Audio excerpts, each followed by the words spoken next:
Hello, hello. আমি সাহেলি আর চলে এসেছি আবার একটা ছোটোখাটো মিনি ব্লগ নিয়ে। আর গিফটটা আমি আগেই দেখিয়ে নিলাম। এটা হলো একটা হ্যান্ডমেড জুয়েলারি আর একটা লিপস্টিক। তো চলো এবার গল্পটা শুরু করা যাক। তো সেদিন ছিল দিদির হ্যাপি বার্থডে। তো আমি, জেঠু, সায়ন আর বম্মা ঠিক আমার সিটের পেছনে লুকিয়ে গেছে, যাই জন্য দেখা যাচ্ছিল না। ওই যে বম্মা। তো এই যে এখানে দিদি কেক কাটিং করলো, এখানে আমরা সবাই একসাথে রয়েছি। এই যে দিদি কেক কাটিং করছে, দারুণ এনজয় হয়েছিল। আর এই ভিডিওটা যখন দিদি দেখবে তখন বলবে যে শৈলী, কোন জন্মে আমার জন্মদিন চলে গেছে আর তুই এখন সেই ভিডিও দিচ্ছিস। যাই হোক, আবার আরেকবার দিদির হ্যাপি বার্থডে একই বছরের মধ্যে দুবার সেলিব্রেশন হয়ে গেল। তো দিদি কেক কাটিং করলো, কেকটা তো দারুণ ছিল খেতে। তারপরে এই যে আমরা সবাই গল্পগুজব করছিলাম, গল্পগুজব করার পর তারপর আমরা চলে গেলাম ডিনার করতে।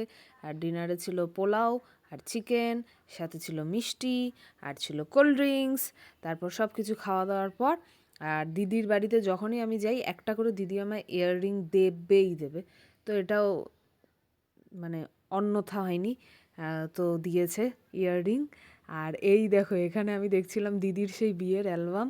আর এই দেখো, এটা হলো আমাদের সায়ন, সেই ছোট্টবেলার। তারপর আইসক্রিম খেতে খেতে বাড়ি চলে আসলাম। টাটা।